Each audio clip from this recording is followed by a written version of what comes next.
Okay, so today we're going to dive into some pretty big news that's got everyone in the auto world talking. Um, Big changes coming to how we buy and sell cars. Huge implications. Yeah.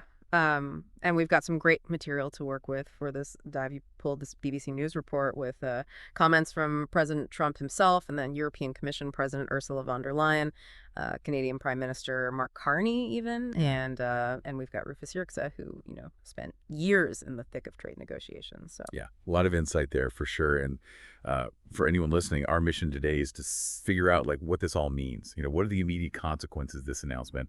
What's the goal here? And then the big question, right? What are the long-term effects going to be for not just the car industry, but global trade in general? yeah, it's a big one. It is. So let's start with the announcement itself. President Trump just dropped this bombshell 25% tariff on all imported cars across the board, no exceptions. Yeah, and well, the BBC report makes it pretty clear that the administration's angle is all about bolstering the U.S. car industry. Growth, more jobs, more investment in American manufacturing. That's the justification.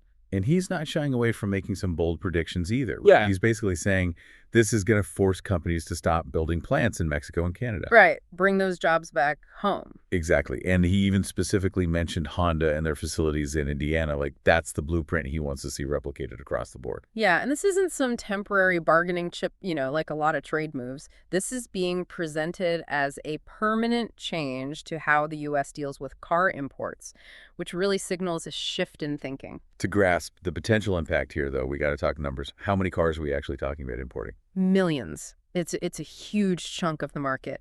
The report says something like 8 million cars were imported last year. 8 million. Wow. And that translates to, what was it, $240 billion in trade just for cars alone? That's wild. And what really struck me was that imported cars make up like half of all car sales in the U.S. Yeah, half. That's massive. So who are the biggest players here who's sending us all these cars?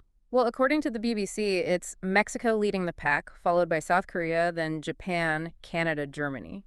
So this tariff isn't targeting one specific country, it's hitting some of the world's biggest car manufacturing hubs. And that brings us to the part everyone's thinking about, the price tag. How much is this going to cost the average person looking to buy a car? Yeah, there's some analysis in the report suggesting that just for parts coming from Mexico and Canada, the 25% tariff could add anywhere from $4,000 to $10,000 to the price of a new vehicle. $10,000, that's not chump change. No, it's not. And the thing is, even if you're thinking, okay, I'll just buy American, it might not be that simple. Rufus Yerxa really stresses this point that even U.S. car makers rely on global supply chains. They're not making every single part here. They need parts materials that are crossing international borders multiple times, especially within North America. So it's like even if the car is assembled in the U.S., the engine might come from Canada, the electronics from Mexico. Exactly. And those tariffs on parts, they drive up the cost for everyone, even for the U.S. manufacturers. So no matter what you're looking at a potential price hike, the report even suggests that the average car price in the U.S., which is already around $50,000, could jump to nearly $60,000. Ouch. Yeah. And this is all happening at a time when a lot of folks were expecting maybe some relief, downward pressure on prices with the new administration. For sure. So let's shift gears a bit and talk about how the rest of the world is reacting to this. This is a pretty big move. Yeah. Ursula von der Leyen over in the EU, she didn't mince words. She basically said the EU was deeply unhappy with these tariffs and that they're bad news for everyone, businesses and consumers on both sides of the Atlantic. And she made it pretty clear that they're going to protect European workers and consumers, which sounds a lot like they're gearing up for some countermeasures. Definitely. And Canada's response was even stronger.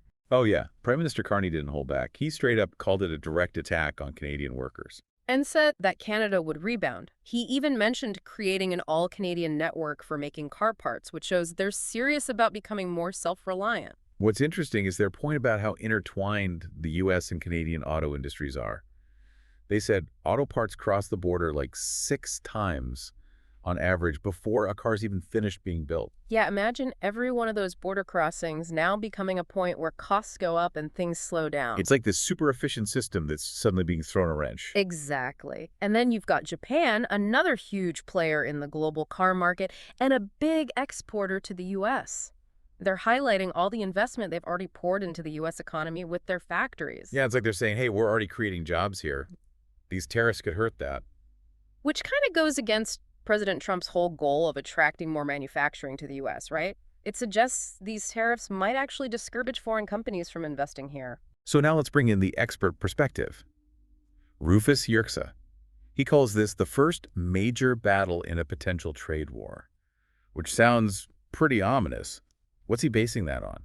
Well, he emphasizes just how enormous the global auto industry is. We're talking $4 trillion, a major driving force for so many economies around the world. And the U.S. is a huge part of that on the import side, like we've been talking about. Right, but UX also makes the point that these tariffs aren't just hitting finished cars, they're hitting parts too, which is another $192 billion in global trade. So this is going to have a ripple effect way beyond just the top 5 car exporters. It's going to hit other European countries too, like the UK, France, Italy.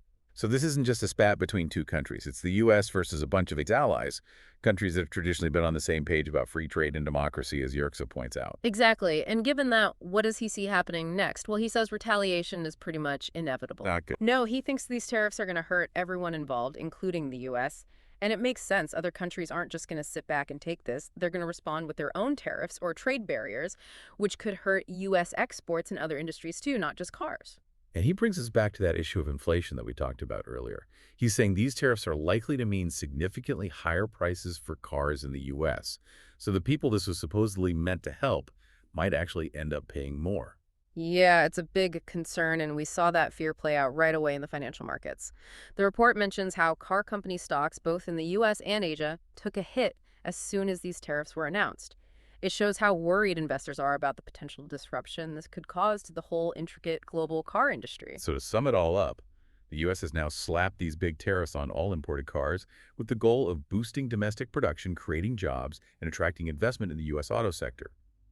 But this is facing major pushback from key trading partners like the EU and Canada, who see it as a real threat to their industries and their consumers. And for you, the listener, this could mean fewer choices when you go to buy a car and a much bigger dent in your wallet. And what the experts are pointing to is that there might be a lot of unintended consequences. The tariffs could raise prices not just for imported cars, but even for American-made ones, because of how interconnected those global supply chains are. Plus, there's that looming threat of retaliation from other countries, which could spark a much wider trade war.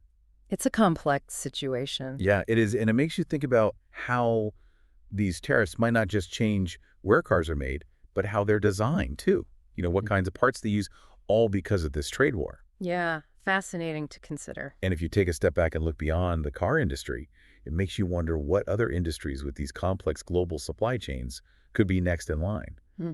Who else might be vulnerable to these kinds of trade measures? That's something worth pondering. Thanks for diving deep with us. Absolutely. Food for thought. For sure.